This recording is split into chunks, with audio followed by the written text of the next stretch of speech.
అండి, welcome to my channel happy couple logs 143. ఈ video వచ్చేసరికి చూసారా చక్కగా కాకరకాయలు ఎలా పొడి పొడిలాడుతూ ఎంత చక్కగా వచ్చినాయో. తక్కువ ఓన్లీ పోపు నూనెతోనే మనం అలాగా వెల్లుల్లి కారం ఎక్కువ నూనెలో వేయకుండా వెల్లుల్లి కారం చక్కగా పొడి పొడిగా ఎట్లా చేసుకోవచ్చు అనేది ఈ వీడియోలో చూసేద్దాం. ఇంకెందుకు ఆలస్యం, వచ్చేయండి. చక్కగా నేను ముందు రోజు నైటే కాకరకాయలు కట్ చేసుకుని ఫ్యాన్ గాలికి పెట్టేసుకున్నానండి. చక్కగా మార్నింగ్ మనం లేసేసరికి పొడి పొడిగా అయిపోతుంది. అట్లానే మన మెయిన్ ఇంగ్రీడియంట్ కాకరకాయలోకి ఉల్లి కారమే కదండి, వెల్లుల్లి కారం. మిక్సీ జార్లో కొంచెం వెల్లుల్లిపాయలు తీసుకుని అందులోనే కొంచెం జీలకర్ర అండ్ దెన్ ధనియాలు కొంచెం అన్నీ నేను ఎక్కువ క్వాంటిటీ తీసుకున్నానండి. ఎందుకంటే ఇదే కదా మనకి కాకరకాయకి యాడ్ చేసే మెయిన్ ఫ్లేవర్, అందుకోసం ఎక్కువ తీసుకున్నాను. అండ్ దెన్ కళ్ళుప్పు అయితే వేసుకున్నానండి. చక్కగా ఈ మూడు మిక్సీ వేసేసుకున్న తర్వాత దాంట్లోనే నేను ఇంట్లో పట్టించిన కారం వేసుకున్నాను. 2 స్పూన్స్ కారం వేసుకుని అది కూడా చక్కగా మిక్సీ వేసేసుకుంటే చూసారా చక్కగా ముద్ద వెల్లుల్లి కారం ముద్ద ఎంత చక్కగా వచ్చేసిందో. ఇట్లా వెల్లుల్లి కారం ముద్ద వచ్చేసిన దాన్ని పక్కన పెట్టేసుకున్న తర్వాత చక్కగా స్టవ్ మీద ఒక బాండి పెట్టేసుకుని ఓన్లీ మనం పోపుకి ఎంత ఆయిల్ వేసుకుంటామో అంత ఆయిల్ వేసేసుకుని పోపు వేసేసుకోవడమేనండి. శనగపప్పు, మినపప్పు, ఆవాలు వేసుకున్నాను. జీలకర్ర ఆల్రెడీ నేను దాంట్లో వేసాను కదండి, అందుకోసమే జీలకర్ర అయితే వేయలేదు. ఏది వెల్లుల్లి కారంలో వేసాను కాబట్టి అందుకోసమే జీలకర్ర వేయలేదు. ఇట్లా పోపు వేసేసుకుని ఇంకా దీని మీద కొంచెం ఆయిల్ వేసుకోండి మీరు, ఇంకొంచెం ఎక్కువ కాకపోయినా, ఎందుకంటే మేము అలా తక్కువ ఉన్నా తినేస్తాము. కావాలంటే కొంచెం వేసుకోవచ్చు, అలా అని ఎక్కువగా నూనెలో అయితే దేవాల్సిన పని లేదండి. చక్కగా పొడి పొల్లాడుతూ వచ్చేస్తుంది.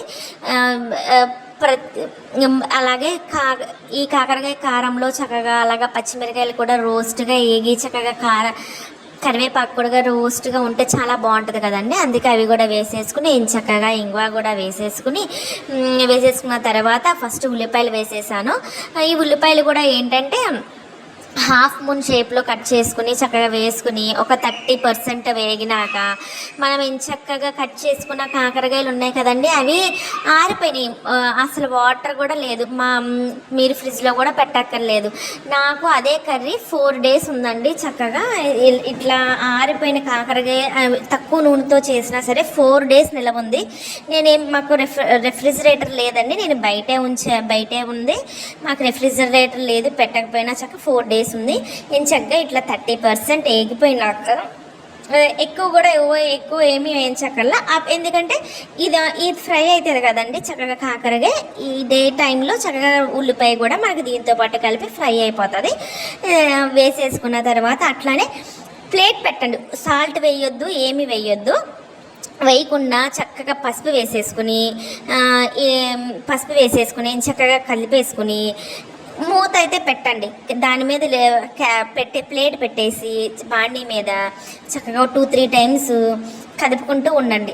సాల్ట్ వేయొద్దు, సాల్ట్ వేస్తే మళ్ళీ కొంచెం వాటర్ ఏదన్నా వచ్చినా సరే ఆల్రెడీ ఉల్లిపాయలో వాటర్ కూడా ఏగిపోయింది కాబట్టి కొంచెం ఏముండదు. చక్కగా చూసారా సగం వేగినా సరే అసలు మెత్తబళ్ళ చక్కగా పొడి పొల్లాడుతూ ఉంది.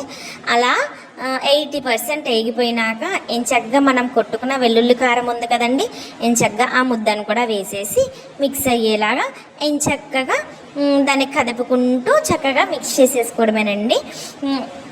మిక్స్ చేసేసుకున్న తర్వాత ఒకసారి ఆల్రెడీ మనము వెల్లుల్లి కారంలో ఉప్పు వేసాం కదా, చూసుకుని ఒక్కసారి కారం ఉప్పు చూసుకుని అవి 2 వేసుకుని చక్కగా కొంచెం ఫ్రై అది పట్టేసేటట్టు వేపుకుంటే కాకరకాయ కారం రెడీ.